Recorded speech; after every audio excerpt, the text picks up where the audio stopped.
from 2013 through 2023. Florida State has the most.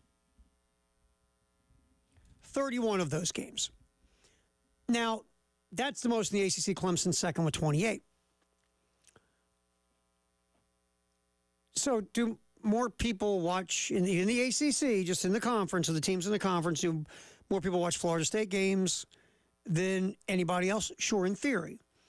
But you would really have to take a deep dive, which I do not have that time right now. And my gigantic staff of statisticians is off for the 4th of July, so they can't dig into it. But who are you playing in those games? Like, does Florida State, Wake Forest pull 4 million viewers because of the brand and the love of Florida State? Does a Florida State-Virginia game pull 4 million because just so many people are dying to watch the Seminoles? Florida State-Syracuse. So, I mean, the point is, who is Florida State playing in these games where they draw over 4 million? I'll say about any of these teams we're talking about. Because are you playing a team with a known brand as well that makes it a compelling matchup for TV? It's not just you that's doing it, but you've got another team. Or is there a team that you are playing that has a bigger brand than you? And that could be the poll. So it's never as simple as, well, we got 31 games where 4+ million people have been watching the Seminoles in the last 10 years more than anybody in the ACC. Let's dig it a little deeper to the games. And I would say that about any of these teams in the ACC. Now, if you look at it, it would go Florida State, Clemson, Notre Dame, Miami would be the top 4. The bottom, Wake Forest at the bottom, then Virginia. Then North Carolina, then Syracuse. You're saying, but Tara, everybody wants North Carolina. Yes, they do. The Big Ten and the SEC would take North Carolina over Florida State and Clemson in a heartbeat. That's the word everyone who has any knowledge of this kind of situation will tell you. Because North Carolina is a brand new market. It's the fastest growing state in the country. And the triangle, Raleigh, Durham, Chapel Hill, the fastest growing area in the country. And neither the SEC nor the Big Ten are in that market. They would go there first before Clemson or Florida State. SEC is already in South Carolina and the state of Florida. And the Big Ten, if you look at the way the Big Ten operates, the Big Ten wants schools that are research schools. There's this thing called the AAC. I think it's research. I think I screwed up the acronym, but anyway, I'm sober for a change. They want schools that are research schools in the Big Ten, and in Florida, you know, their big research school is Miami, and it's a big city. So the Big Ten might rather have Miami, not because they're a better football program, or because they have bigger attendance, or they even have bigger TV ratings. The Big Ten might want Miami because it's a research school and it's in Miami. And they can sell that market size to advertisers, that we are in one of the 15 biggest cities in the country, in South Florida. Those are the kind of kooky things that matter now. Just telling you. That is what's important to the Big Ten. So they might take Miami over Florida State. And the SEC's already got Florida. Why would they want Florida State? That's the way this thing is working now. Has nothing to do with Florida State. Right now, it's a better football program than Florida. Has nothing to do with it. Zero. It just doesn't. And is Florida State a more valuable property than Wake Forest or Syracuse or Georgia Tech? Or, yeah, sure. Florida State is a bigger brand than all of them. And Florida State, it feels like, is back to being Florida State again. 2 straight years of double-digit wins, got screwed out of the college football playoff last year. And to me, they did. But there's so many more things that go into this. And Florida State, though, has to know something. And I could be totally off base, and the minute Florida State pops out of the ACC, the SEC and the Big Ten are wrestling in Florida State's front yard. I could be totally wrong. But everything I've read and heard says that would not be the case. And the same thing with Clemson. Forget the idea of your one-loss record, your college football playoff trips, and all these other things. The SEC would rather have North Carolina. And the Big Ten, you're not a research school. Big Ten wants research schools. Look at the Big Ten. Look at the schools in the Big Ten. Does Clemson or Florida State fit into that? That's what you got to look at, too. Because the Big Ten, they're about, again, research schools. They like big markets, big state U's. That's what they're looking at. So this automatic idea that everybody's going to love you once you get out of the ACC, I don't know. But Florida State, I feel like they got to know something, right? They wouldn't just fight so hard to get out of the ACC and have nobody else to go to. That's like you're dying to get out of your house, but you have no other place to live. So you get out of your house and go live in your car. Not real smart. So you feel like Florida State has somewhere to go, or they know they have somewhere to go, or they have a really good idea. Because you wouldn't be making this much noise if you didn't have a place to go. That's just what I'm thinking. Or are they so arrogant, they just believe that they're so wonderful that the minute they leave the ACC, everybody's going to be all over them. I don't know. But I know me, I wouldn't be squabbling like this if I didn't have any place to go. Pac-12 is probably looking. Oregon State, Washington State, come on out here with us. We'd love to have you. Why not? Come on, we're the Pac-3, baby. Come on out. By the way, one Florida State game, I don't know if you remember this or not, but early 2023, the Orange Bowl, Florida State played in that, 10.3 million viewers. Do you remember the score of that game? It was close, wasn't it, Dave? Yeah. Georgia won by 60 points. Exactly. I wonder what the viewership was by the third quarter. Just Georgia fans. Yeah, just Georgia fans. Just Georgia fans enjoying watching the thumping. And even they probably got bored by the fourth quarter. So, again, is Peter Collins right that Florida State is a lot more valuable as a brand to the ACC than almost every other school in the conference? In theory, yes. But again, let's take a look at this. In the SEC, are there schools more valuable than others? Is Georgia and Mississippi State on the same value level? No, of course not. In the Big Ten, is Ohio State and Minnesota on the same value level? Of course not. The whole thing here isn't about the ACC for Florida State. It's about money. They want more money because they're watching the SEC teams get all this dough and the Big Ten teams get all this dough, and they think they should be getting the same amount of money. That's all this is about. If the ACC came to them tomorrow and said, we're going to give you as much money as SEC teams get, you know what the Florida State would be doing? They'd be tongue-kissing the ACC. This is about money. That's it. It's not about their hate for the ACC. And by the way, who signed the grant of rights? Oh, Florida State did. I will come back in here, Firehouse Subtext, the hour, 803-404-6100, halftime show. Terry Ford, Captain Dave's hanging. We're here till 3 on the game.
Time for our Firehouse Sub text of the hour, 803-404-6100.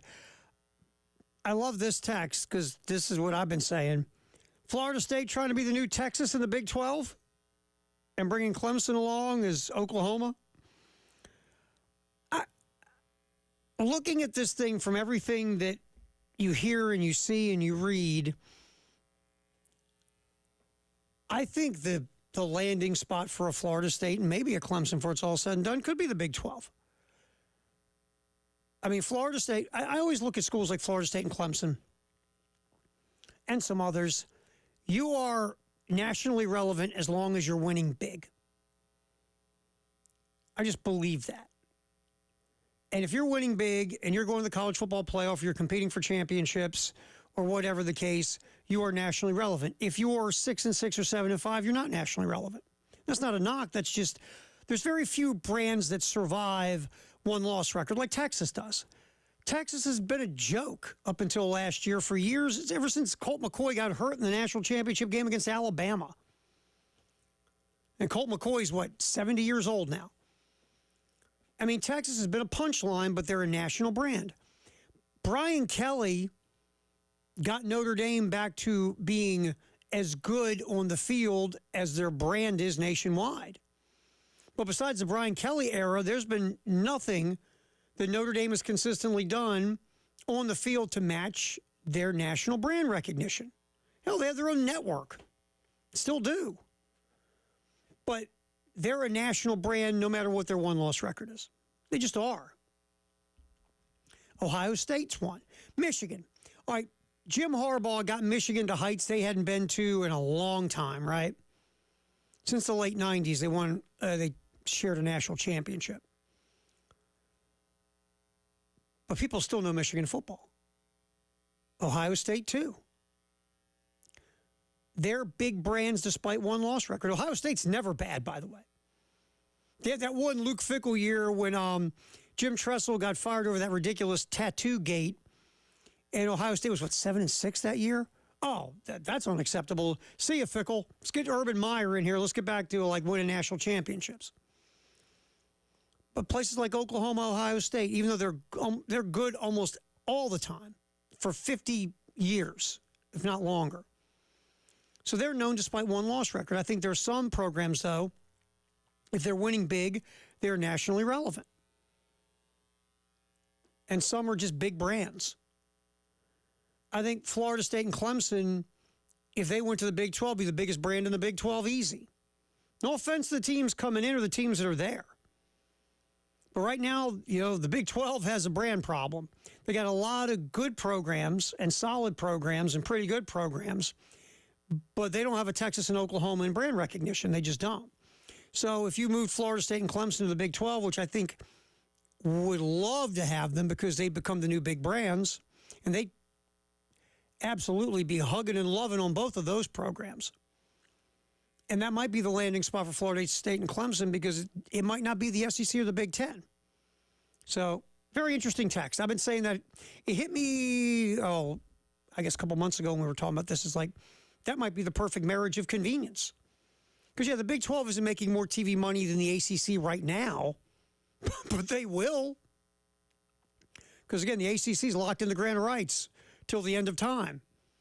While the Big 12 is a really sharp commissioner who's thinking outside the box, looking for different revenue streams, and the Big 12 TV deal will only go up. So that might end up being the marriage. So interesting text. I'm with you, texter. I think I would not be surprised if that's what ends up happening before it's all said and done. It just feels like that would work well together. All right, hit us up next hour, 803-404-6100, our Firehouse Sub text the hour. Let's do this, Dave. Jelly Roll, Dave's favorite country act. At CLA, November 22nd, 7 p.m. showtime. It's the Broken Tour with Ernest, Shabuzi, and Ali Colleen.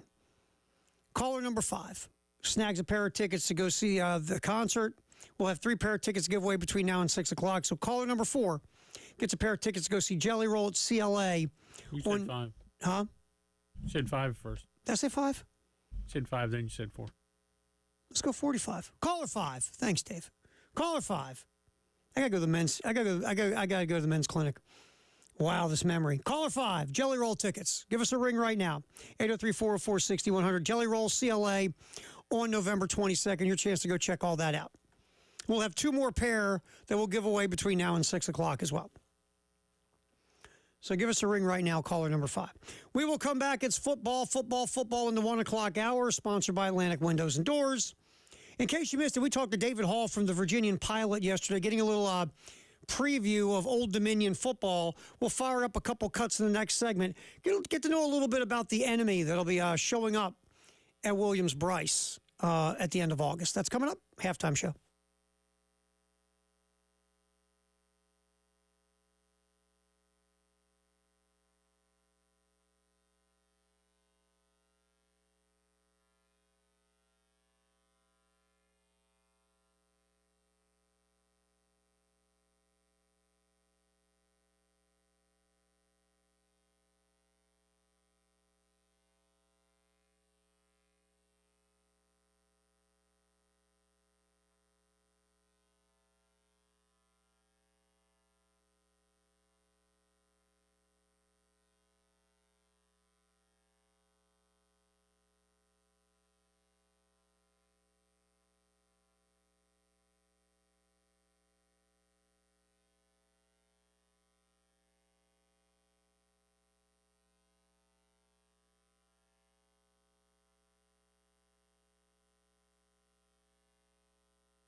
Halftime show.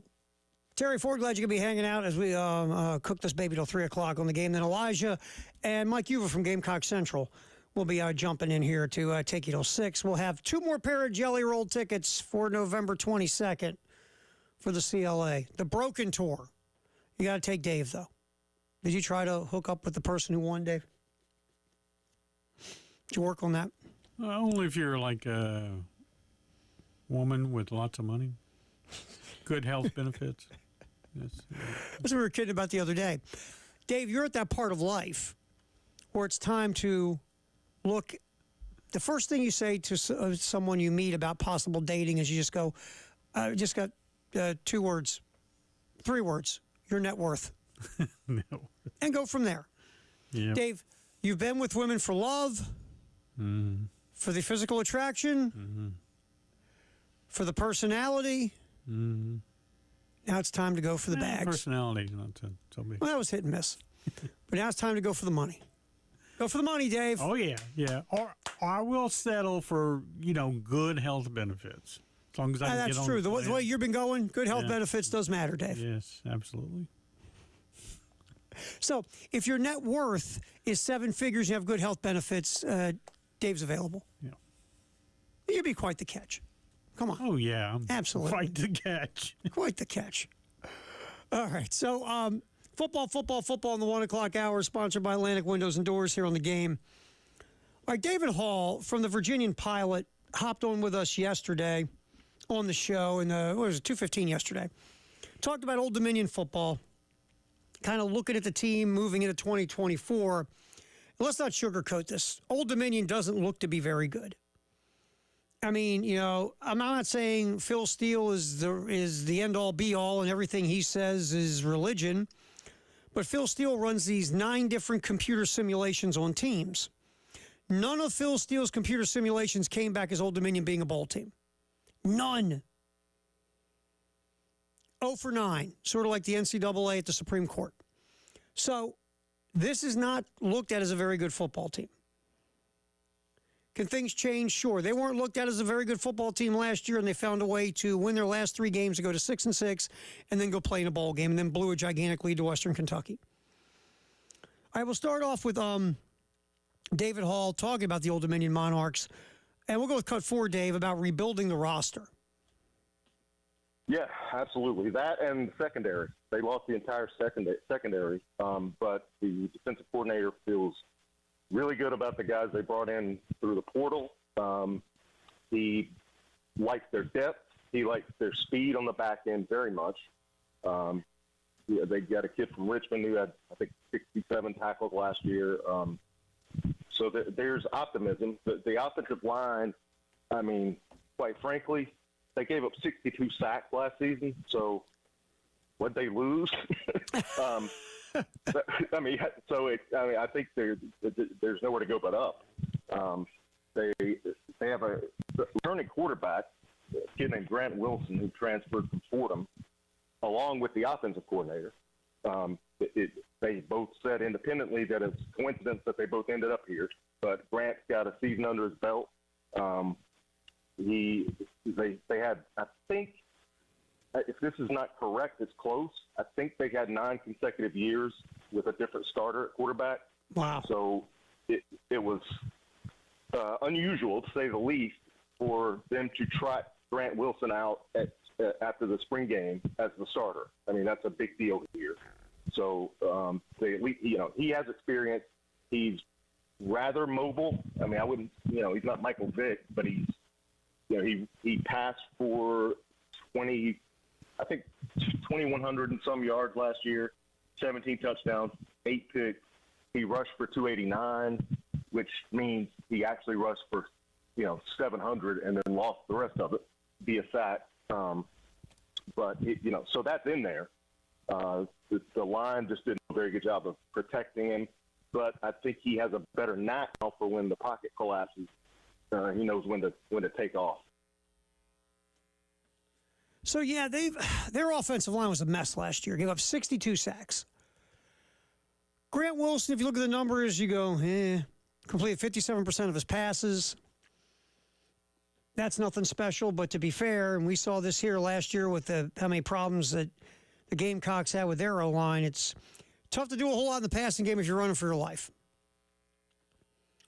So Wilson's numbers, even though they don't look spectacular, how much of it was the fact that, heck, he couldn't even probably do a one-step drop and get rid of the ball.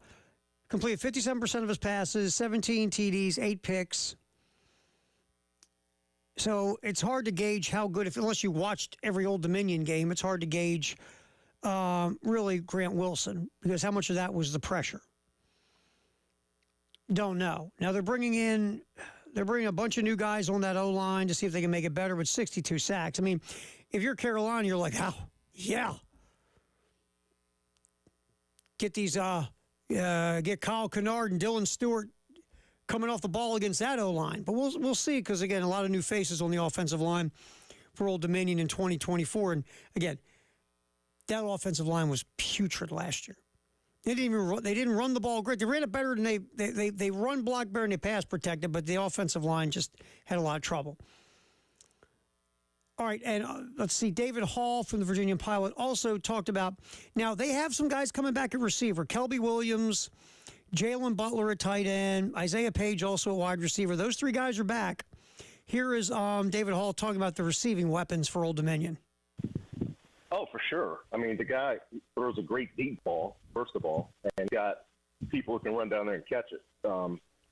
And they do a lot of, bubble screens and whatnot, and he's pretty good at getting rid of the ball quickly out of necessity, out of learned necessity. Right. But, yeah, I mean, they definitely have some weapons. The running backs are, I think, a question mark. But, I mean, look, Ricky Ronnie, the head coach, will be the first person to tell you, like, this is not unique in that, guys leave for greener pastures.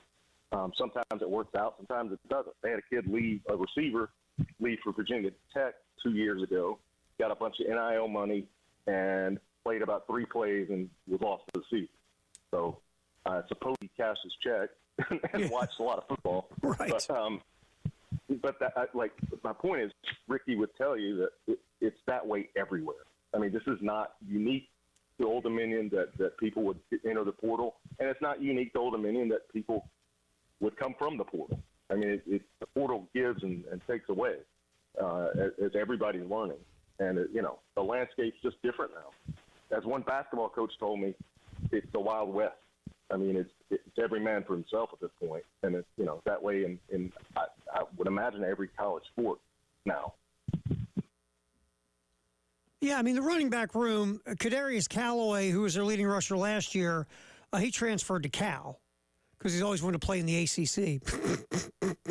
Anyway, and they're bringing in Aaron Young, who, by the way, is a transfer from Rutgers. Also, Bryce Duke is coming in. He's also a transfer. So, I mean, there's a lot of guys, a lot of moving pieces and parts. So, and Duke's from Virginia Tech, by the way. So, we'll see where that goes. But it all starts with their offensive line. It's just got to get better. It's not been good at all. And that's the key to that whole offense. Now, here's also, because, Old Dominion has held their own against some power conference teams like Virginia Tech, for an example. They beat Virginia Tech a couple years ago in Blacksburg. Here's David Hall from the Virginian Pilot talking about how does Old Dominion approach games like the one they're going to have with South Carolina at the end of August? What they would tell you is it's just another game. I mean, they're not going to be intimidated.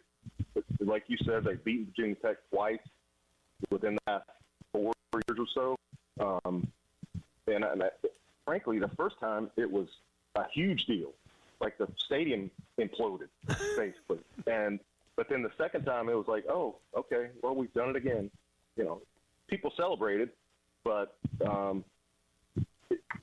they know it's possible. This is a team. Here's, I think, an important point. Last season's team went 6-7. They absolutely choked in a bowl game against Western Kentucky down in Charlotte. Blew a big lead at the end and lost in overtime, which cost them the winning record. They The year before that, they were 3-9, lost their last 6 games. The year before that, they lost a bowl game to Tulsa in Myrtle Beach and finished 6-7. So, I mean, Ricky Ronnie was hired in 2020 and after a disastrous 1-11 season, cost the program's founder his job, Bill Wilder. And Ricky came in, and COVID happened, and they canceled the season. So he sat here recruiting via Zoom and FaceTime and turned it into something that first year in 21. The point I was going to make is last year, yes, they went 6-7, but they played in the most one-score games in the nation. 11 games out of 13 were one-score games, which tells you they're close.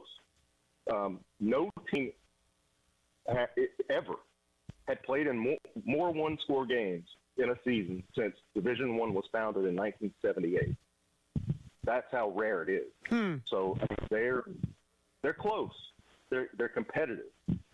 They got blown out a little bit at Liberty, and I forget the other one, but I mean it was they kept it interesting. I tore up a bunch of leads the game. I'll tell you that. You're always thinking like a journalist, Dave. I wrote a bunch of lead stories, and they made it close and screwed it up and had to rip up the lead and start over again. But yet, to the point David Hall makes, even though this doesn't look like a very good football team on paper, just being honest, if you look at the scores of last season, they got whooped by Virginia Tech to open the year, beat Louisiana by 7, lost to Wake Forest by 3, beat Texas A&M Commerce, whatever that is, by 1, lost by 6 to Marshall, beat Southern Miss by 4, beat App State by 7, lost by 3 to James Madison, lost by 4 to Coastal Carolina, got their doors blown off by Liberty, won a 3-point game against Georgia Southern, won a 1-point game against Georgia State. That's the way their season went. Nothing but close games all the way through.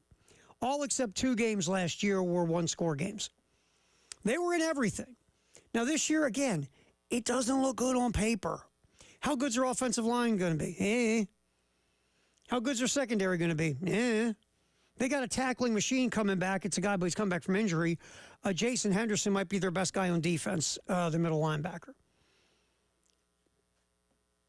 But on paper, it's not a team that scares you. But we saw last year they played in a bunch of close games. So we'll see. But this should be one where South Carolina hopefully can knock the rust off and the kinks and get the cobwebs out. And you get to see some guys you're hoping they're going to be good, show you that, hey, they could be good. And you'll feel really good after an easy multi-score victory. That's what it feels like. Is it going to happen that way? We don't know. But Old Dominion does not look very good on paper. All right, we'll get back in here. Football in the 1 o'clock hour, sponsored by Atlantic Windows and Doors. Last couple of days, a lot of people have been talking. Greg Sankey was on Paul Feinbaum talking, I believe, was it yesterday or the day before? I've lost track. We're going to hear from the SEC commissioner coming up next on the halftime show with Terry Ford. Captain Dave still hanging around here on the game.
halftime show. Terry Ford, glad you're going to be hanging as we go till 3 here on the game. And thanks, whether you're just listening like the old days in Columbia at 107.5 The Game, or at one of our 2 affiliates in Florence at 100.5 The Game, or 100.3 The Game in Myrtle Beach, wherever you're at.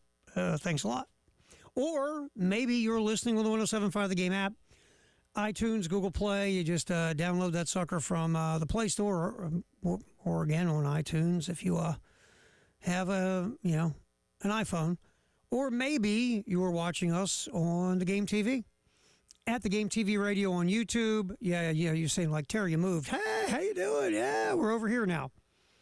I'm playing the role of myself and Dave for a little bit, and then Elijah's going to come in because I don't have much time, right, until I blow something up over here. I should never be over here punching buttons in any way, shape, or form. But every now and then I do.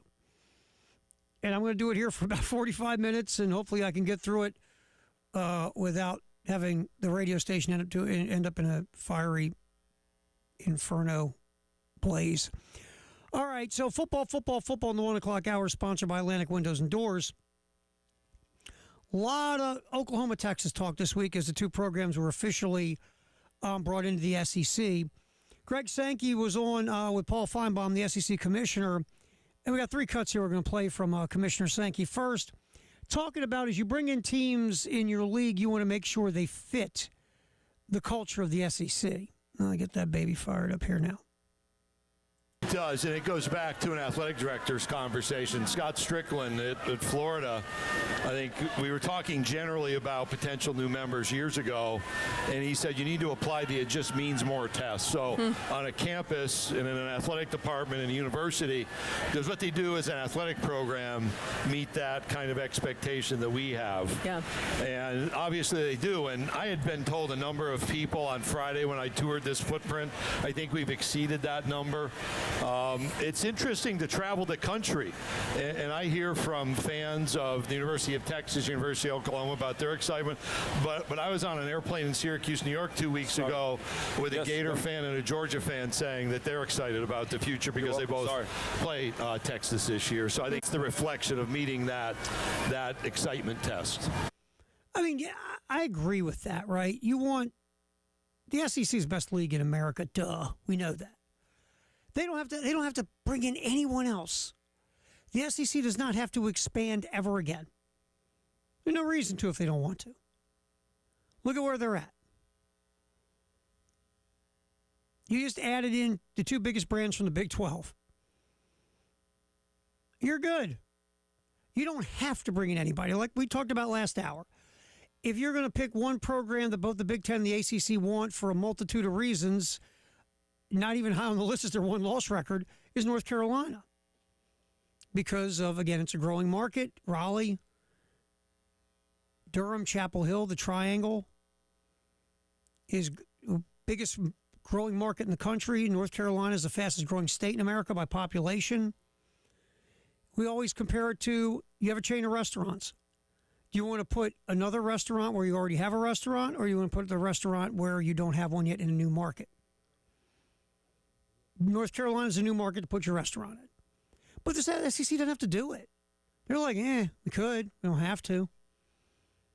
The SEC can just fold the hand, walk away from the poker table. They don't need to bring in another team. And that's the other interesting part of the Florida State-Clemson conversation.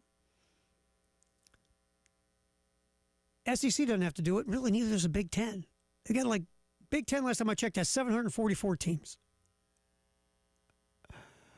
So the Big Ten really doesn't have to do anything either.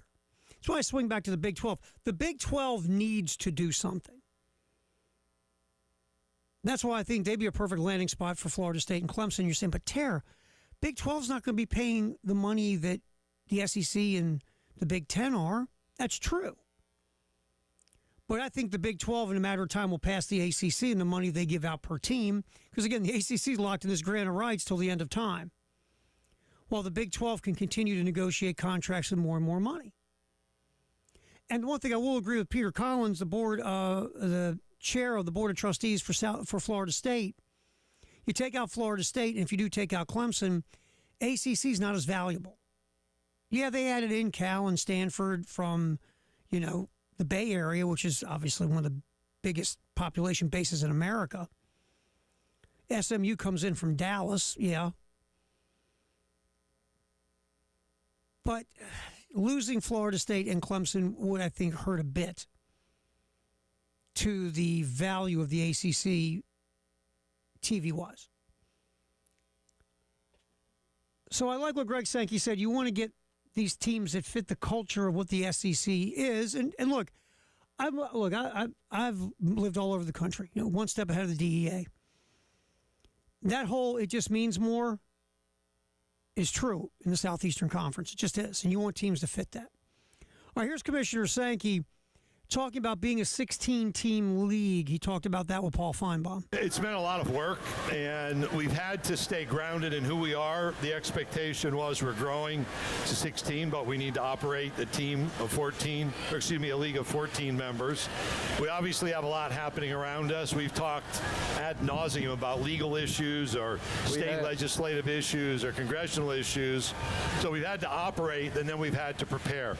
I think we've done a great job preparing across the board for our sports. When we launch volleyball season, Texas plays Texas A&M in a match right off the bat.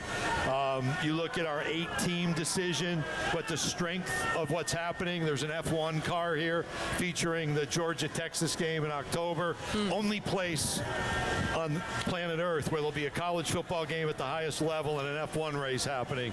So that's pretty cool. And you've had to prepare for those moments, had to adapt. We're still in conversation about the future. We have a football schedule for 24-25. We're looking at 26 and beyond. At this university, they've had to prepare. Our teams have to prepare for visiting new cities. Oklahoma and Texas have to prepare for visiting new places that are just wonderful places in the Southeastern Conference, but intensely competitive. And so all of that's been what's in the work and the meaning and the preparation and the planning. And, there'll be gaps or adjustments, and we'll have to adapt as we go a little bit as well. I think eventually you have to become a conference that plays 9 conference games. They just have to. I know that makes some teams throw up in their mouth because they don't want to play a 9th conference game. They'd rather play Akron. I get it. You want to throw another win in to make yourself bowl eligible. But I think you have to. I think every power conference at some point needs to be playing 9 games. I mean, something's got to be uniform somewhere. Especially you have a 12-team playoff. You want to make this as even a playing field as you can regarding some things when you're looking at the future of the college football playoff. At least have every conference play the same amount of games in the Power 4. At least do that. Because, you got a 16-team league. You're playing 8 games right now. You can get to 9. Mark Stoops, you can still find 3 cupcakes, man. Don't worry. You still get your 3 cupcakes to get your 6 wins to get bowl eligible. To keep the people in Lexington, Kentucky interested until March Madness, or I should say Midnight Madness. But yeah, I think at some point you have to get to 9 games in your conference schedule. All right, halftime show. Terry Ford Glad you could be hanging out. Do not forget our craft beer passport. That's a fancy way we say it. Hey, go with our craft beer passport. It's our craft beer card. $360 worth of craft beer drinking for $79. 12 locations. Go to 1075thegame.com, click on Sweet Deals. You'll see the craft beer passport. You just click on that baby and get started. Again, you can get that at 1075thegame.com and click on Sweet Deals. We'll get back. We're going football in the 1 o'clock hour here on the game. Brent Venables talked to Paul Feinbaum as well. We're going to hear from the Oklahoma head coach. We haven't had a chance to do that yet this week. So Brent Venables on Paul Feinbaum talking about Oklahoma football and the move to the SEC. We'll hear that next. It's a halftime show. Terry Ford, glad you could be hanging as we go till 3 right here on the game.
Oh, what we're talking about, obviously, football in the 1 o'clock hour here on the game.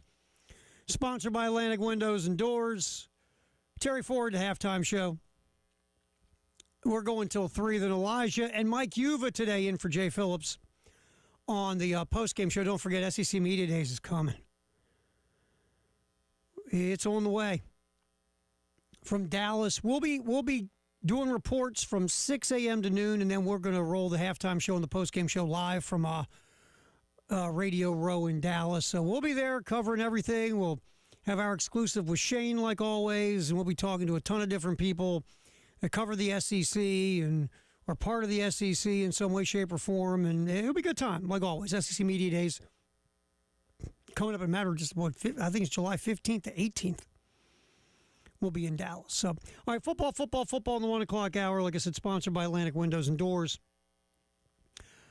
Brent Venables, Oklahoma head coach, was on with Paul on the Feinbaum show. I just find a lot of this interesting. And look, I understand it to a point. I do. Oklahoma is kind of, if you're Oklahoma, you've been the better football program than Texas pretty much forever, except last year. And you're coming into the SEC, and everybody's all doing backflips over Texas. And you're like, everybody's going, oh, Texas is here. Oh, yeah, Oklahoma's here too. But Texas is here. Come here, Texas. Can I have a hug? Oklahoma, yeah, they got soda in the fridge. Texas, come here. Here's Brent Venables talking about where the Oklahoma program is. Now, remember, the Sooners, if you haven't been paying attention to it, first year under Venables, 6-7, unacceptable, obviously. Team just cratered as the season went on. Defense was awful. Last year, a 10-win squad, lost 2 close games at Kansas and at Oklahoma State in the Bedlam game. They were 2 close losses away from being in the college football playoff, being undefeated. Well, I should say, being in the running for the college football playoff. Instead, they were 10-2, then got whooped in their bowl game because of transfer stuff and everything else. But a really good bounce-back season for Brent Venables, to be fair. But now you got to start stacking them because you are Oklahoma. And there is an expectation level of excellence in Norman. Here's Brent Venables talking about where the program is right now. Yeah, I mean, again, since you gave us the platform to do so, we're going to brag on ourselves. But it really is. It's one of the top 5 legendary, iconic, winningest program in the history of college football. And so, you know, this is a program, whether it's the 47-game winning streak or the most conference championships in the history of college football, the national championships, all the Heisman Trophy winners, the countless players that are now in the Hall of Fame, both the Pro Football Hall of Fame, the College Football Hall of Fame, the consensus All-Americans. Again, you just start going through the draft picks, things of that nature. This program stands on its own 2 legs, and now you get elite matching up with elite, and an elite program like Oklahoma has been for over 100 years, matching up with the best brand and the best league in all of college football, the SEC. Yeah, Brent Venables is right that Oklahoma is one of the 5 best football programs over the last 50, 60, 70 years of college football. We did it here one day. We went through, I think Jay and I looked at just how good Oklahoma and Ohio State have been forever. Oklahoma, you go back to Bud Wilkinson in like the 40s and 50s. They had the 47-game win streak that probably will never get snapped. Then you had Chuck Fairbanks, who was really good at Oklahoma. And Barry Switzer, who obviously was very good at Oklahoma. And then Bob Stoops, after that weird Howard Schnellenberger, John Blake thing. Bob Stoops got Oklahoma back to being Oklahoma. Lincoln Riley took what Bob Stoops did, and Lincoln Riley kept rolling into the college football playoff at Oklahoma. This has been going on for, you start, like I said, in the late 40s, so let's go 1950. You're looking at over almost 75 years of excellence in Norman, Oklahoma. So Brent Venables, go get him, Chief. One 10-win season doesn't mean anything. All right, here's Brent Venables talking about his prior experience when he was at Clemson, especially coaching against SEC teams. Didn't have to play them week in and week out, but certainly have an understanding of the footprint geographically, the recruiting competitiveness, the commitment that is there from a facility, from a roster, from a coaching staff, the intensity and the passion from top to bottom in that league from the fan bases, unmatched in all of college athletics. So all of those things are going to bring the best out in us, is what I believe. Yeah, I mean, look,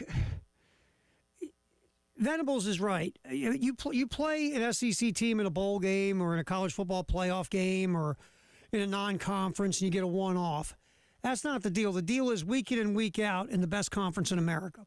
The physical and mental beating you take playing an SEC schedule. And I tell you what, the SEC football gods took a massive squat on Oklahoma. That schedule, whew. But nobody in Norman cares. I think Brent Venables will get a get out of jail free card this year. It's your first year in the SEC. But year 2 in the SEC, Brent Venables better have Oklahoma chugging to be among the best teams in the Southeastern Conference. Again, that's a program that is iconic. It will not be mediocre. It will not be pretty good. It has to be really good because that's what they expect. All right, speaking of expectations, here's Brent Venables talking about the expectations of the upcoming season for the Oklahoma Sooners. Well, again, this year is obviously incredibly important. We've worked really hard the last couple of years trying to prepare for this moment, but what's sitting in front of us right now is trying to put together the best roster that we can and have these guys as well prepared as we can. You're going to figure out a lot. You're going to learn a lot through this transition, but this isn't as much about where we're going as who we're going in with, and it's not as much about proving people wrong as we are trying to prove each other right. And we've worked really, really hard, though, at both our programming, our roster, the vision of our program for both the short term and the long term to what we need to do to transition to the SEC. But incredibly exciting. This will be the most unforgiving league there is in America, and that goes without saying. This is a league that is really, really hard, top to bottom, and the margin for error is very small. So it's thin air, if you will, but that's what this program has been about for a long time. We're running towards the SEC, and with great expectations and excitement, and again, this will be a launching point for this program moving forward. I mean, look, again, you're getting no sympathy. Your fans at Oklahoma will give you no sympathy. The SEC obviously gives you no sympathy. I'm just thinking off the top of my head, Brent Venables will probably get 1 year at Oklahoma of, hey, look, man, it's your first year in the SEC, we get you. But here's the other thing. They'll say that with an eyeball toward Austin, Texas, right? If Texas repeats what they did last year, which I don't think they will, but let's just say for fun they do, and Oklahoma wins like 7 or 8 games, ooh, talk about hot seats. That's a hot seat. So, I mean, if you're Brent Venables, which you did last year, and that's where you got to keep going. Like I said, you'll get 1 year in the SEC, but by year 2 in the SEC, there'll be no excuses. You've got to be competing for SEC championship and a trip to the college football playoff. That's just the way it is. One of the keys for Oklahoma is their young quarterback, Jackson Arnold. A mixed bag in the bowl game for Jackson Arnold. Some good plays, some bad plays.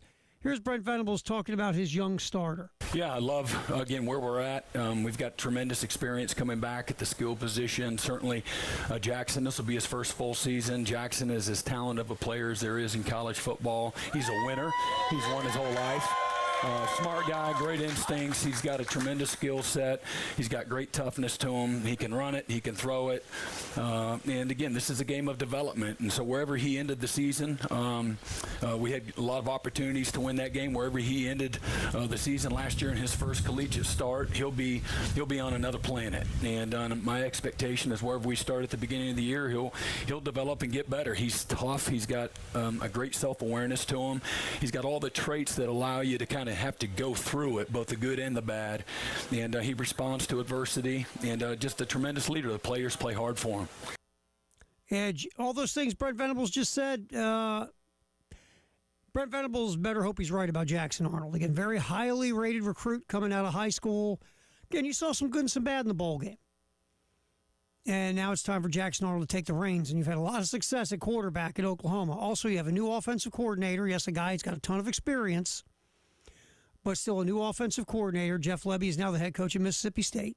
Your offensive line has got a huge, gigantic question mark over it. You do have talent at the skill positions, but still it's going to come down to your offensive line and how everything works between your quarterback and offensive coordinator. There's Brent Venables, though, talking to Paul Feinbaum. I believe it was on Tuesday. We'll get back here at football in the 1 o'clock hour on the halftime show. We will check out the Firehouse Subtext the hour and also start looking at the pressure cooker ratings for other coaches outside the SEC. That's coming up. Halftime show, football in the 1 o'clock hour, sponsored by Atlantic Windows and Doors here on the game.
Time to check our Firehouse Sub text of the hour at 803 44 6100. Texter says, y'all seriously have no clue on why Taylor Edwards is out at South Carolina. Nah, I don't. Others might know. No one's told me yet. But we'll find out. I think at some point we'll hear why Taylor Edwards, who's the director of player personnel with the Gamecocks, if you haven't heard, Taylor Edwards is out. Just says he's no longer with the program. Nothing on why yet. In the world we live in 2024, Texter, it'll be out at some point. Is there something going on that has nothing to do with his job while he's leaving? Maybe. Is he leaving for another gig because he got a better opportunity? Maybe. Does Shane want to make a change at director of player personnel? Maybe. Is it because this recruiting class, compared to the last two so far, with still a lot of time to go, is underwhelming? Maybe. But Taylor Edwards, if you haven't heard, out as director of player personnel at South Carolina. That is important. This is the guy that he's the nerve center for recruiting. Yes, Shane Beamer makes the final decisions on players that come into South Carolina, what players get letter of intent. But this guy, he's the dude that coordinates recruiting at South Carolina. So Gamecocks will be looking for a new director of player personnel. All right. And thanks for the text. And we'll do another one next hour at 803-404-6100. So we went over the pressure cooker ratings on coaches in the SEC yesterday. To the shock of no one, Sam Pittman and Billy Napier are at the top. They have pressure to keep their jobs. They both have pressure to get through the season, to be fair. Shane Beamer's fifth on the list. I think that's a bit high. I think Lane Kiffin arguably could be number 3 on the list. I think Lane Kiffin, if you just look at one season, has more pressure on him to get to the college football playoff at Ole Miss than Kalen DeBoer does almost at Alabama. I get Kalen DeBoer's following, to me, the greatest head coach in the history of college football, but Alabama's been so much, right?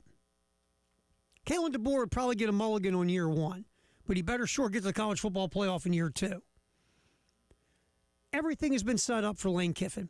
They have brought in transfer portal players who upgrade both sides of the ball. The NIL money is crazy at Ole Miss. That Grove Collective has done a great job. Coming off a double-digit win season, everything is set up for Ole Miss to go to the college football playoff. This might be the most anticipated season in Oxford since Archie Manning was the quarterback.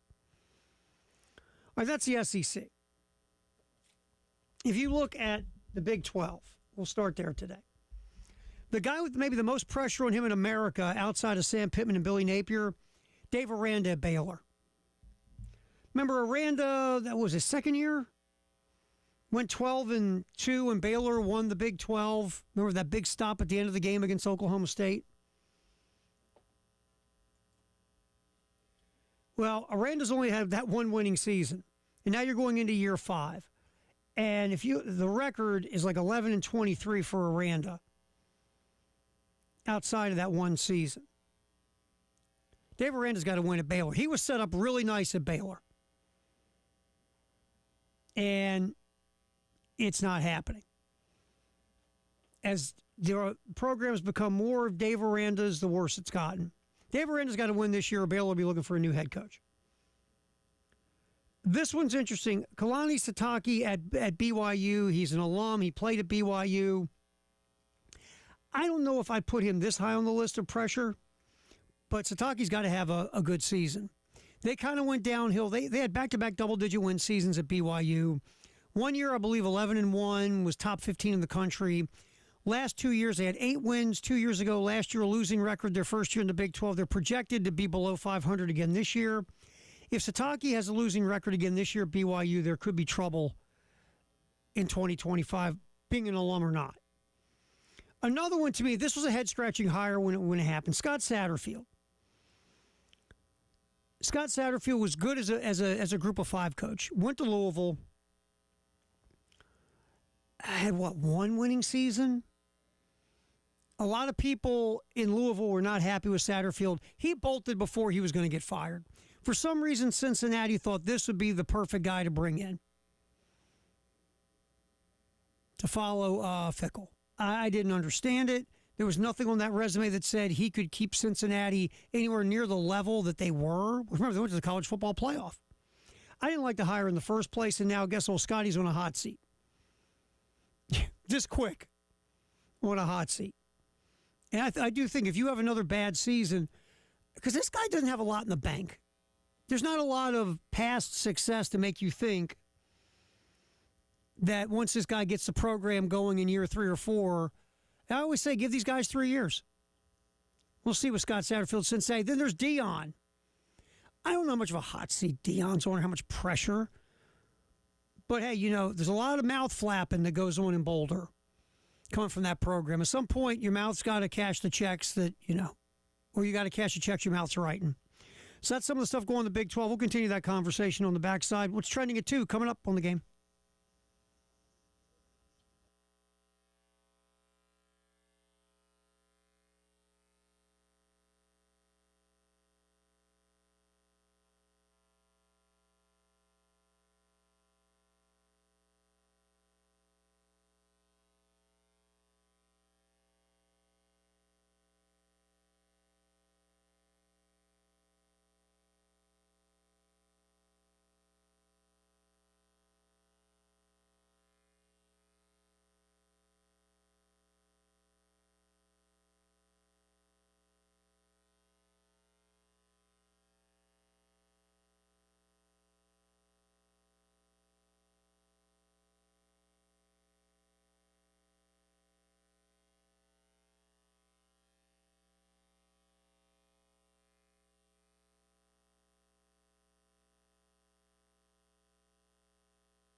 Halftime show. Terry Ford back where he belongs in the hosting studio.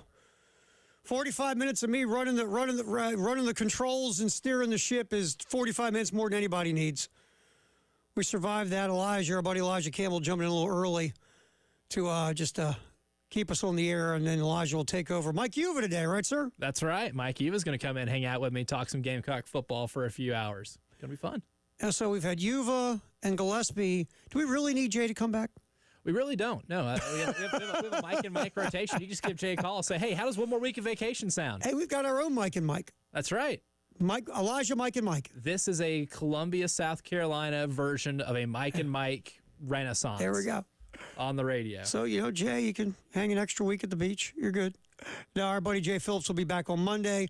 Mike Uva today. Now, remember, tomorrow and Friday, we will be celebrating the 4th. And we'll be rolling the Infinity Sports Network on our network for 2 days.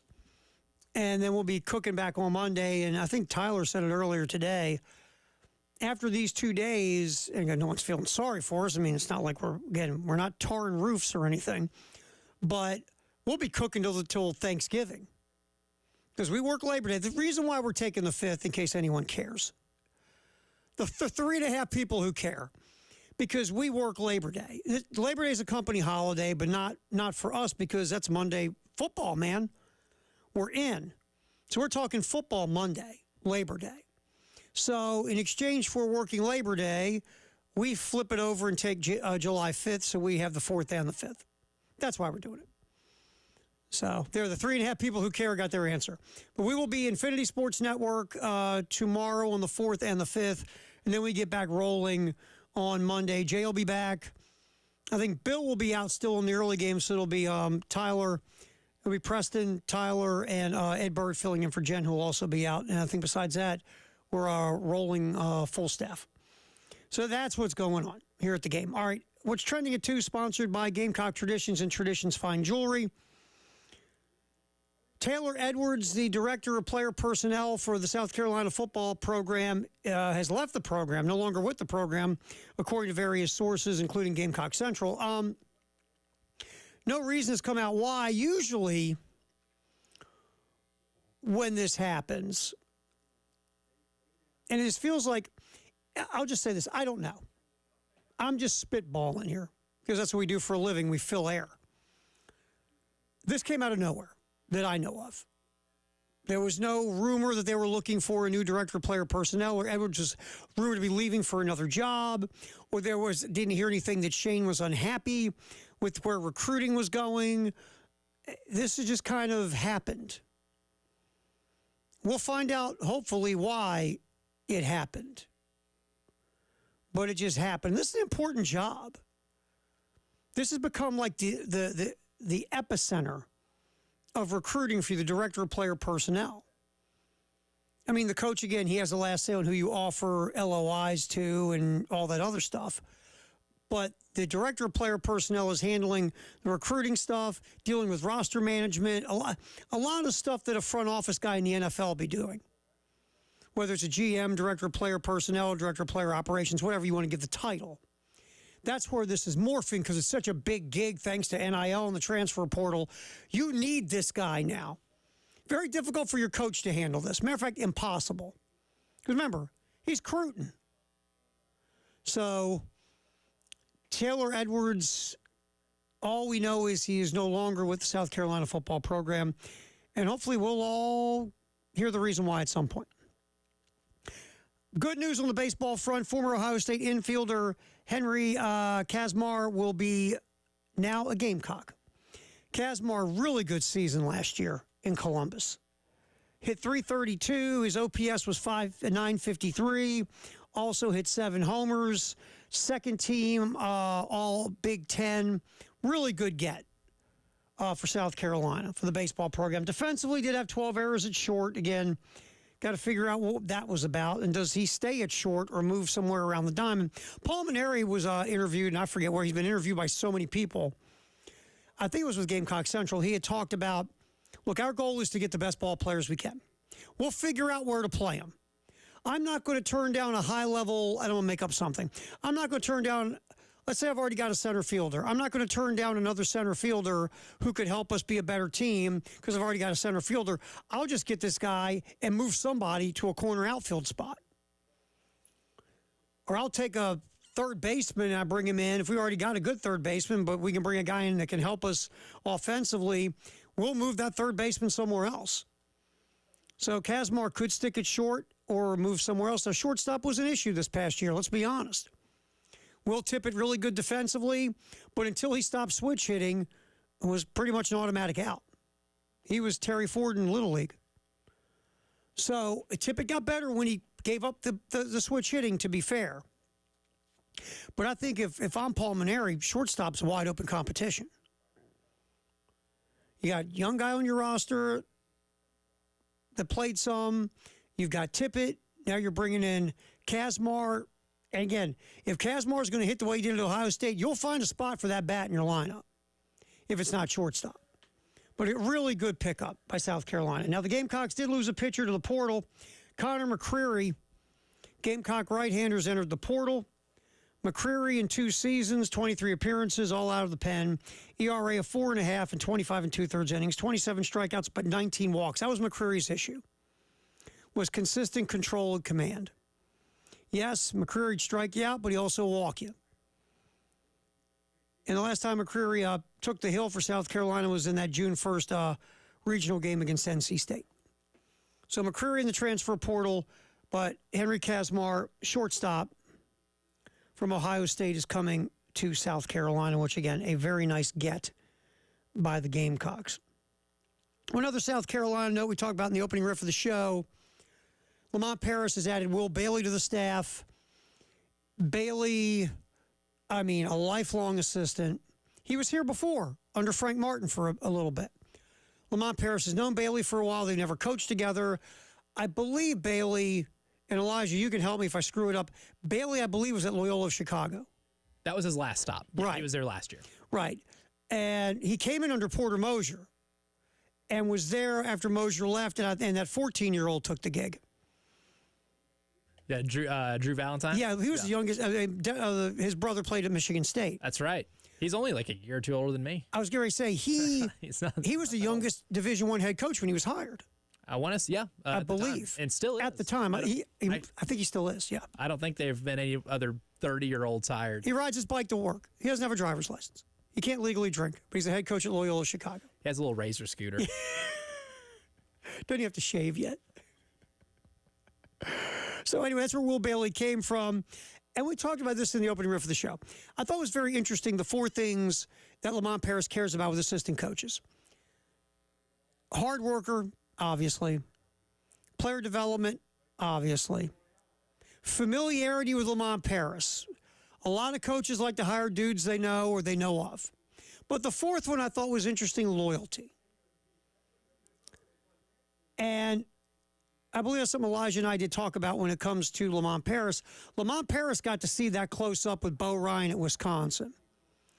Assistants just stayed. Lamont was there for a good period of time. Greg Gard, who's now the head coach, was there, I believe, 110 years under Bo Ryan. Bo Ryan left that job strategically so Gard would get the gig, just like Dean Smith did for Bill Guthridge at North Carolina.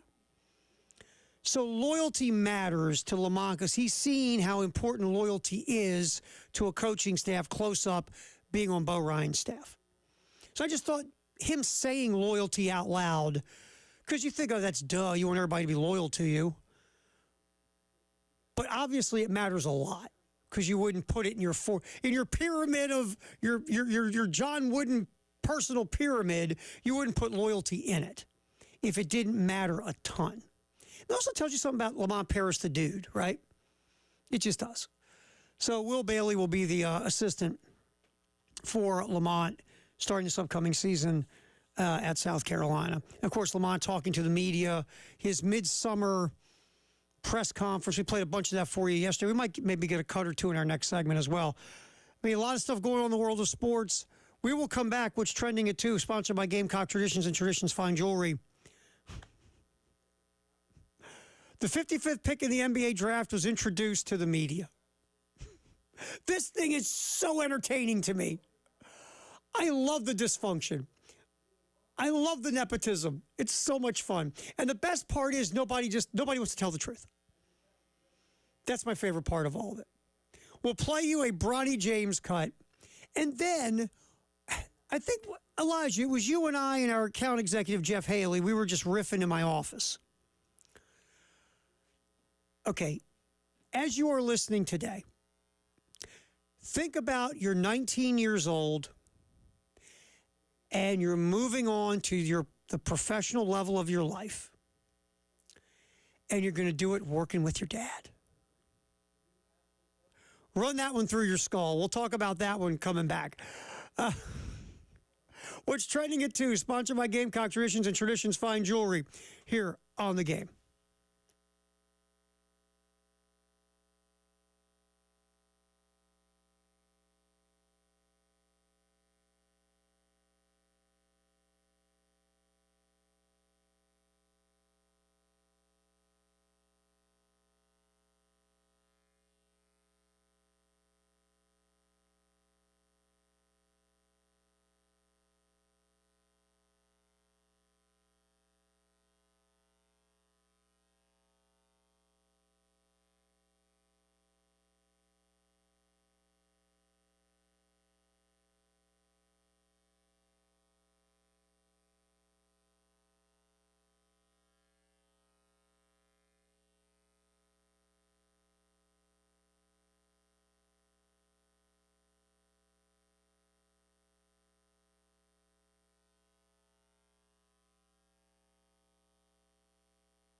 We continue, if you want to say the word right.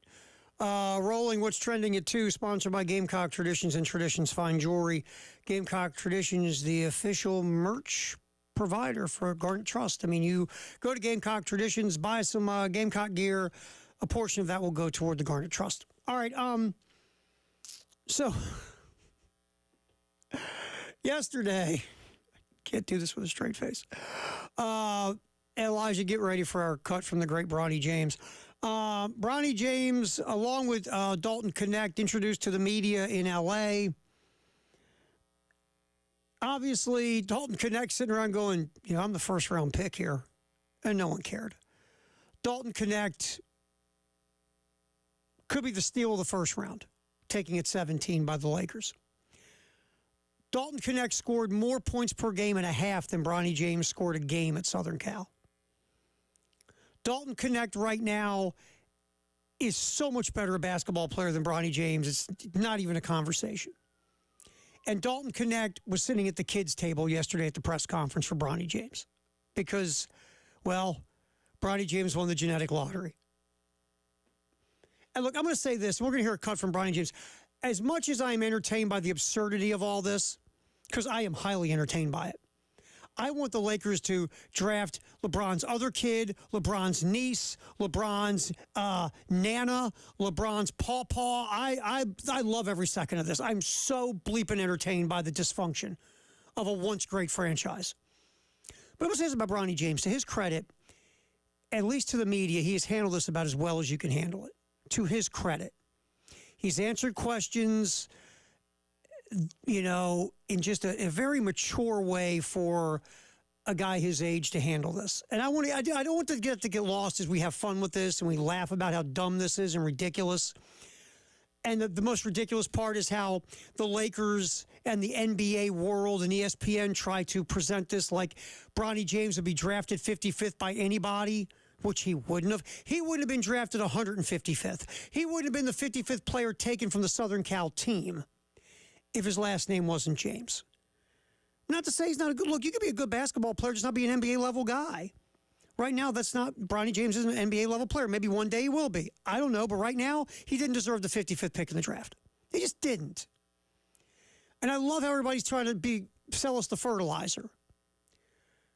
But I don't want, with all that, I wanted to give I always try to be fair, especially when I'm sober. I always try to be fair and be objective as humanly possible. And objectively, this young guy has handled this pretty well to the media because this is a circus. Here's Bronny James, a little piece of his introductory presser in L.A.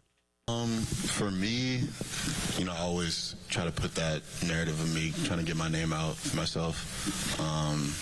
But just coming in and trying to get better, Rob has told me that there's a great development system here. So I just want to come in and get my work in and get better every day.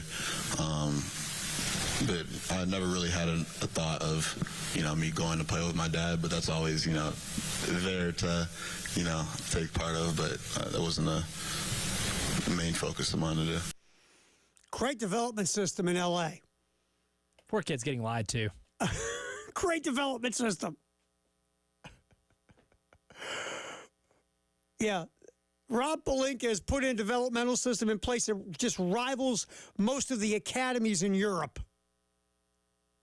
I can't even do this with a straight face. This is ridiculous. But anyway, the other part of this that's interesting is Bronny James has got a 4-year, $7.9 million contract. It's an NBA contract. Am I right, Elijah? This is not a 50-50 back and forth G League two-way. This is a straight NBA contract, right? It is guaranteed, $4.4 million guaranteed. To give you an idea of what the 55th pick usually gets, last year Isaiah Wong got $600K to $700K on a two-way deal. That's what I was going to say. The 55th pick in the draft never gets a guaranteed NBA deal unless your last name is James. Especially this raw of a player does not get this deal. So again, nepotism. We talked about this the other day. And again, if you're the last guy on the bench with the Lakers, you know where you're going. You know your time's up. You know what's up. And it's Scarfino Hood. A lot of people think the kid from Indiana who was terrible last year as a first-round pick. Who just did so well in that development system that Rob Pelinka alluded Exactly. to. Another gem. Got a lot better. Of the development system. He just got a whole lot better. Yeah.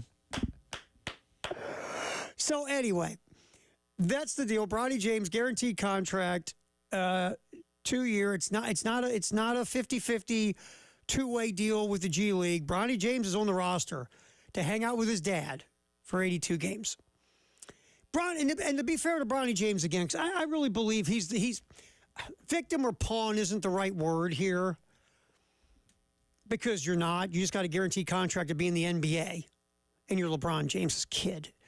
2 words: trust fund. But you're the thing that's being used here. Your dad wants to play with you. Bronny James has never come out and said, God, I want to play with my old man. Has never said that. And that doesn't mean he doesn't love his dad. But he's never come out and said, I just want to play with my dad in the NBA. Maybe he does. But you know what? Maybe he doesn't. And that came back to the fun conversation you and myself and Jeff Haley were having, Elijah. When I said this, I go, I love my dad, Dean Ford. I loved my dad. I truly did. He was a good dad. I loved him to death. But I wouldn't want to go to work with him every day. Ever. At 19 years old. No. Let me think about that again real quick. No. Okay, I'll run it through. No. Never, ever, ever, ever, ever would I want to work with my dad every day. Especially at 19. Especially if I'm an NBA player at 19. I want to go do my thing. I want to go hang out with my dad. No offense.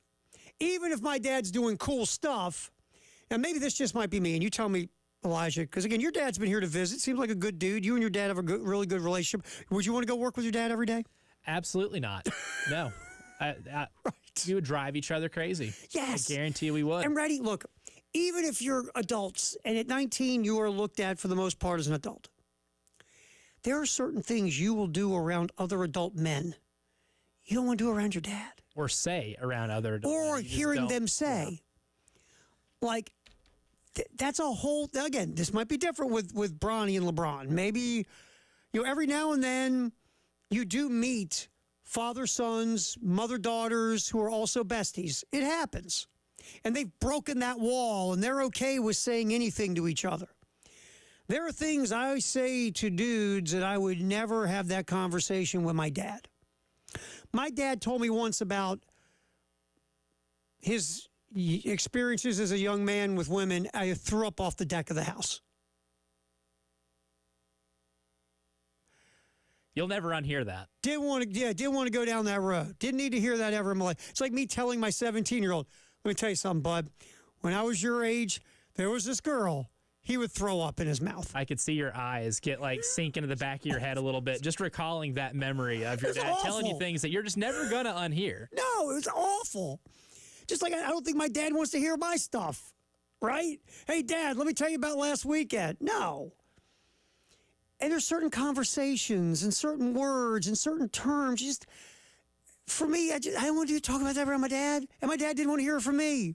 Can you imagine butting into a conversation that you have with a peer? Yeah. Same age, like him talking to Dalton Connect about the fun they had on the road trip, and LeBron comes up, you did what on the road trip? Son? And it's like, ready? busted. Yeah. So I'm just away from all this, just the real life part of you're 19 years old and you're going to work every day with your dad. Doesn't matter that your dad is the greatest basketball player of his generation. It doesn't matter he's one of the 5 greatest basketball players of all time. You wipe all that away. He's your dad. Like my kids. Being on the air, whatever, and you'd meet people in the different places I've worked. Well, your dad, I listen to your dad all the time. Your dad's my kids are like, I don't care. He's my dad. No, my daughter would get mad. They're like, you listen to him more than I do. Yeah, I don't listen to him at all. Or they'll say, hey, yeah, you check her out on the radio? Never. My daughter's great. My daughter hates sports. My daughter says, Dad, I don't sport. Can She wears sports repellent at all times. And like one day, Reapplies every morning. because I was in Baltimore for years, right? I grew up there, was on the air there for a long time, and my voice is a bit distinct. So one day I was do you have Wawa? They have Wawas here? I've not seen a Wawa. I think they're building one somewhere. I saw the building of a Wawa convenience store. So some guy's walking out of the Wawa. I hold the door for him, and he goes, "Thanks." I go, "Hey, no problem, dude. All good." And he stops. And he goes, "Hey, I know that voice." He starts talking to me, and my daughter's eyes are rolling. Like, can we just go in the Wawa and get me a soda so we can go where I need to go to get clothes? I don't care about this conversation about your stupid radio station and you and blah, blah, blah. So even though you're trust me, I'm just using that for a comparison. I'm nowhere near the LeBron James of anything. But even though LeBron James is LeBron James, to your kids, you're a dad. Especially as you get older. Mm-hmm. So again, does Bronny James even want to be doing this? Maybe. Isn't this the plot to one of the Goofy movies? Like mildly serious here. I think it might be. I just, there. It is. This is again. I am so entertained by the absurdity of all of it, and how I get ESPN. They won't make LeBron James mad. They don't make the NBA mad. So they're going to try to sell this to you. I get it. I understand. But it doesn't, like, you don't have to have a Mensa card to know what's up here. Right? Right. Right. Please. It's a little bit of facade. Yes, it is. All right. Which is the only reason I think it is getting to the absurd level is because common sense tells you he got picked because of his name. And Yes. there's just a huge effort to make you believe otherwise. And I think that's the funny thing. That real ultimately, that's what gets people on people's nerves. Yeah, and real quick, because with Jeff Haley, our wonderful account executive, almost as dreamy as Dreamy Josh, came in today. The first thing he Like that close. So close. Yeah, so close. Comparable. So he came in the office. Remember, he has a little backpack on. He goes, and the first thing he said to us, "Can y'all tell me something? Why can't the Lakers just tell the truth? Just own it. Why can't they say we drafted this guy because, well, he's LeBron James' kid? Here's why we did it." Just be honest. All right, anyway, that's what's trending at 2. Sponsored by Gamecock Traditions and Traditions Fine Jewelry. We'll come back. Today is July 3rd, the greatest day in the history of the world. We'll have that. And if we can get to it, ESPN put up an interesting post about how these teams that are moving to new conferences, how they should possibly do in those conferences in 2024. That's coming up. Halftime show. Terry Ford, our buddy Elijah Campbell sitting in, punching the buttons for us till 3. When Elijah and Mike Uval will take over at the postgame show.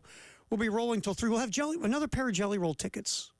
We'll give away this hour. Then you'll have one more pair, sir, for 3 to 6. Jelly Roll, November 22nd at CLA. We're giving away those tickets between now and 3 here on the Halftime show on the Game.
Greatest day in the history of the world, sponsored by 1-800-GOT-JUNK. Today, the greatest day in the history of the world is July 3rd.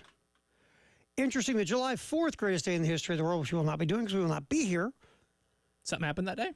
Yeah, something kind of like a Independence Day of a country or something, little like that.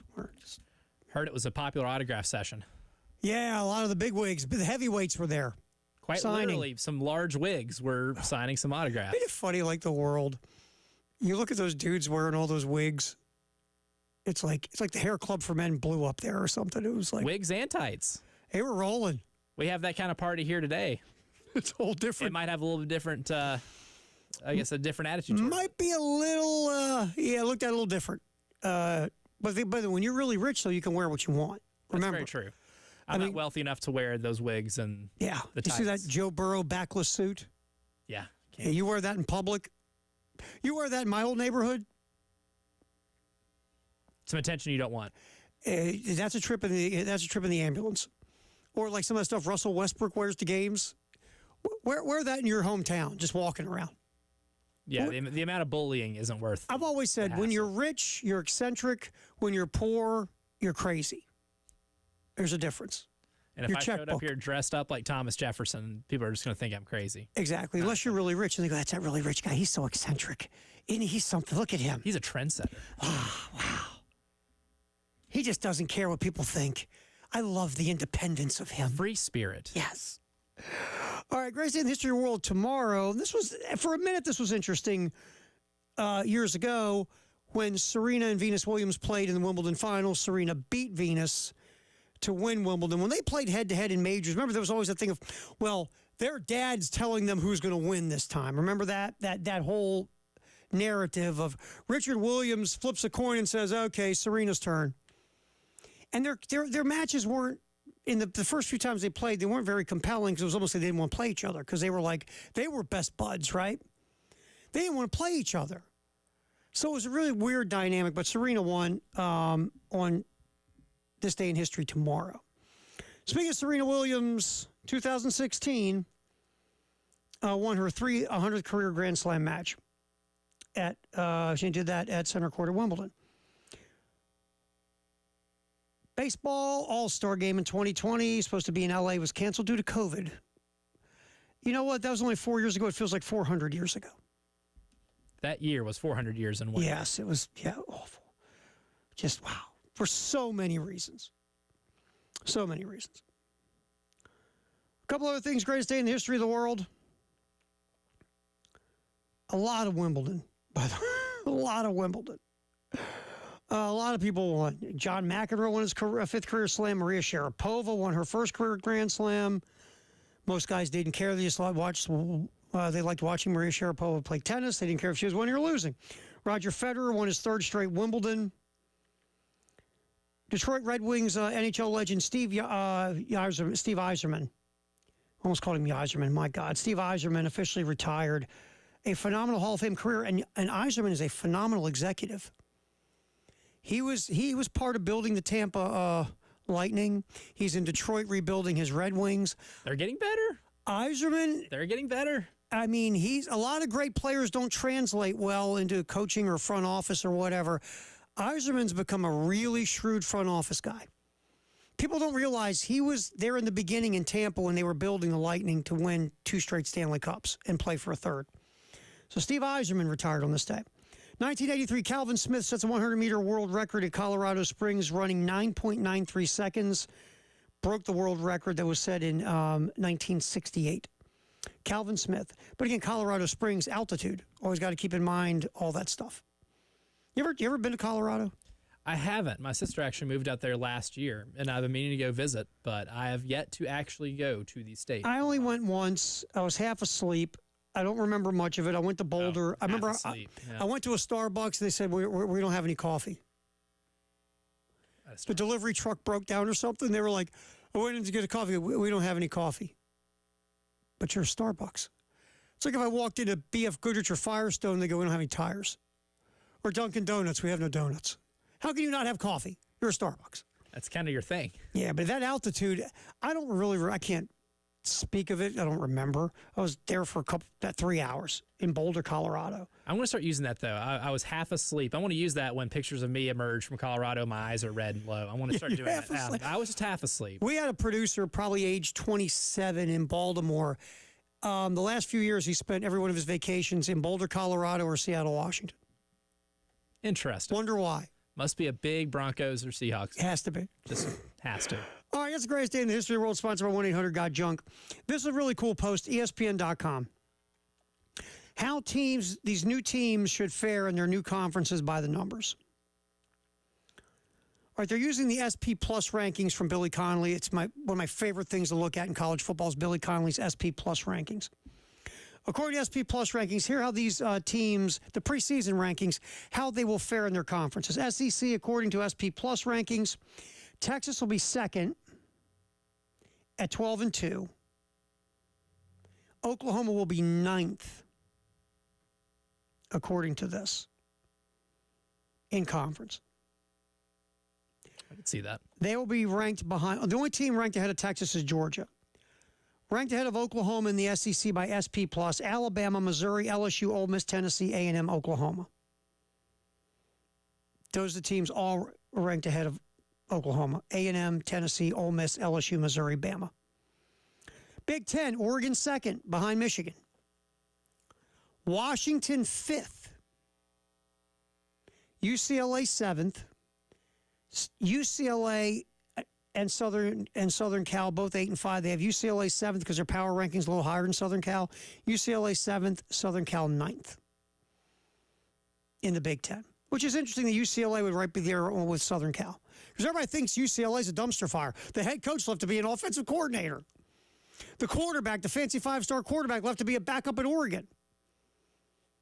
So everybody thinks UCLA is in trouble, but according to the computers, they'll be 8 and 5 like Southern Cal.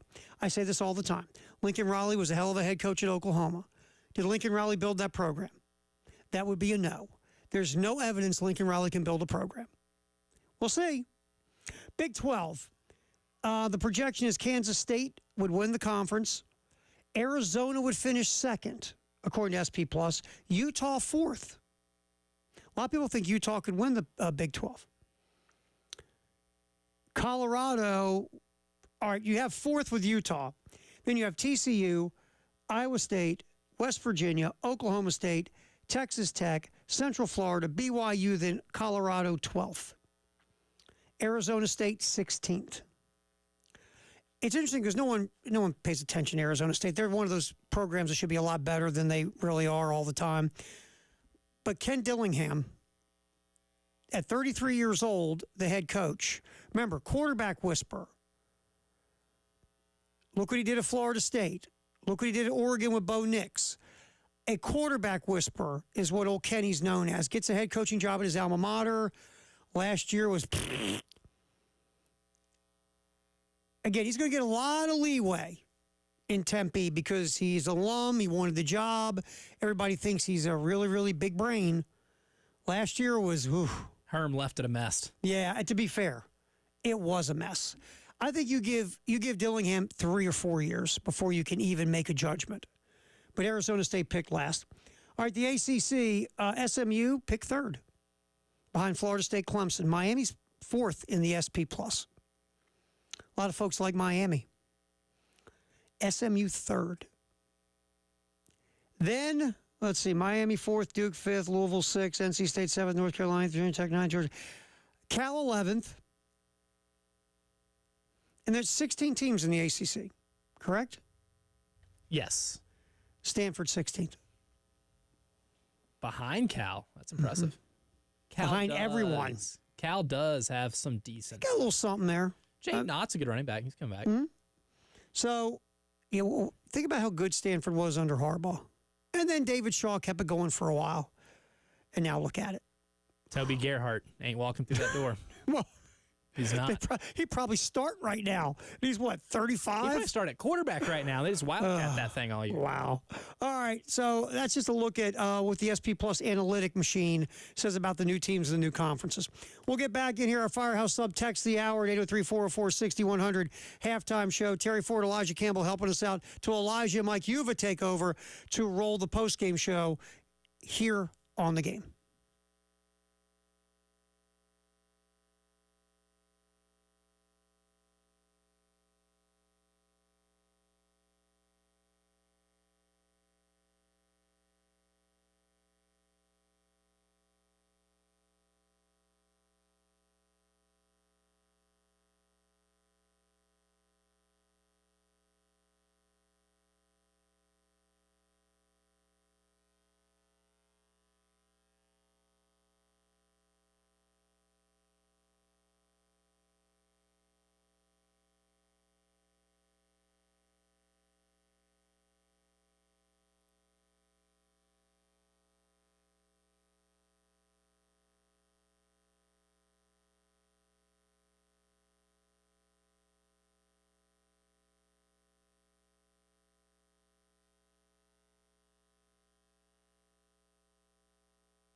All right, time for our Firehouse sub.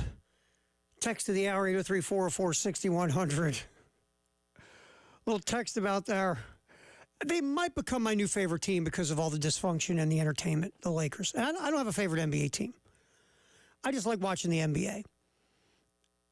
Like, I loved watching Golden State run offense because they ran offense like I was taught.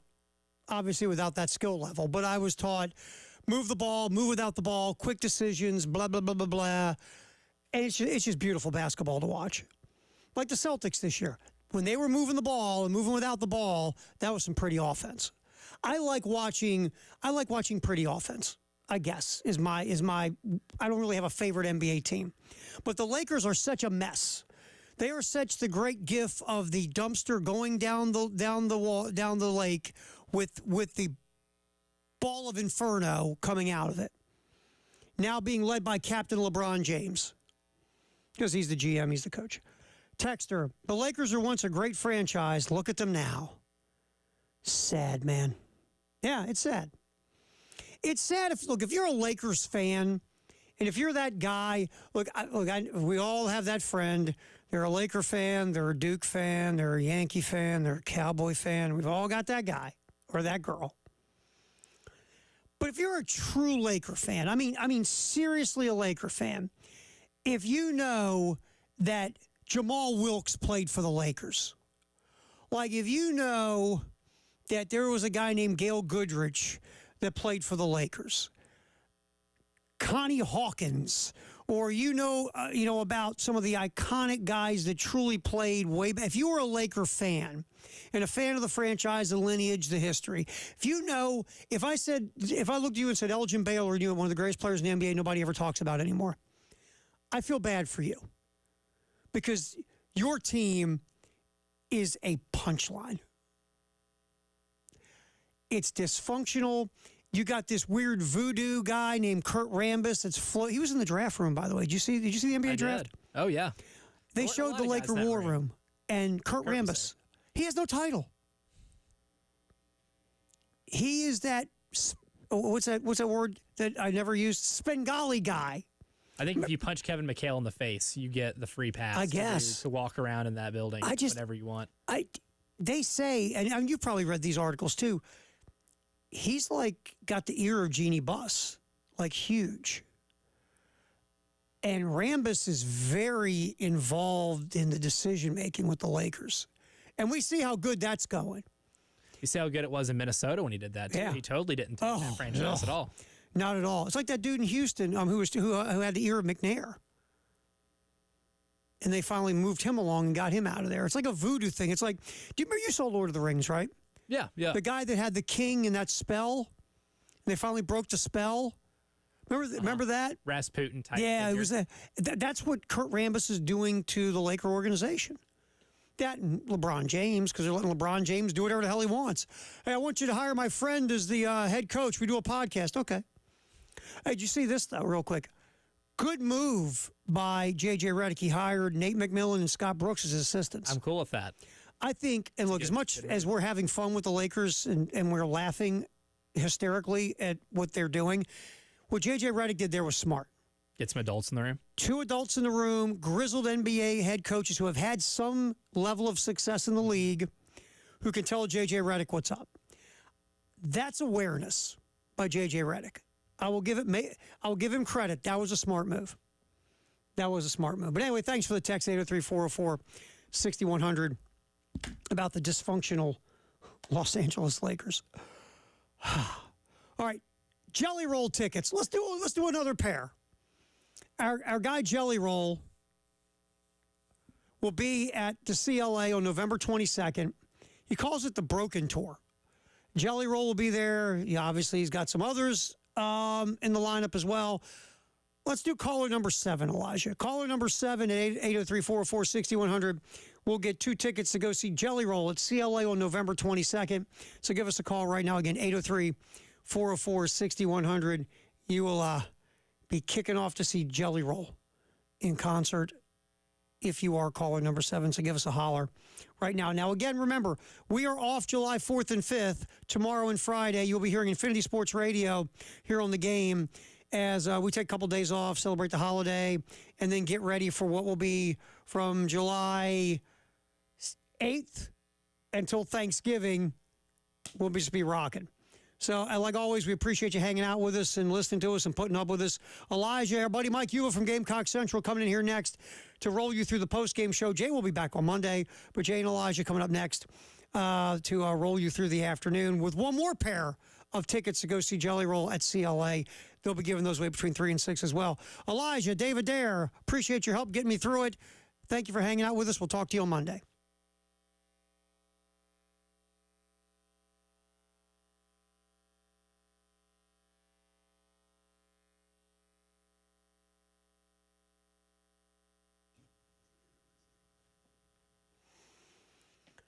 All right, we talk about this all the time, and we just have to keep saying it over and over again because there's still guys. Maybe it's you, game listener. You just don't feel right anymore. You're feeling weird. You don't rest. You can't get sleep. You have no drive in life, professionally, sexually, personally, whatever. You just feel bleh. You don't have that kick, that oomph you used to have. You go work out the gym, and it's like, wow, I used to be stronger. What's this? And then your recovery from workouts, you lay there in traction in your bedroom for a day or two. Maybe you can't remember things like you did before. Maybe you never had to write a note in your life, and now you got to write Post-it notes and stick them everywhere, like on your forehead. It could just be low testosterone. Call 803-875-MENS. Set up a consultation. It's free. It's confidential with Dr. Dan and the staff. Tell them your story. If they think it could be low testosterone, they'll do lab work. If it is low T, they'll put you on a program specialized for you to get back to being you again. Men's Clinic of South Carolina, 803-875-MENS.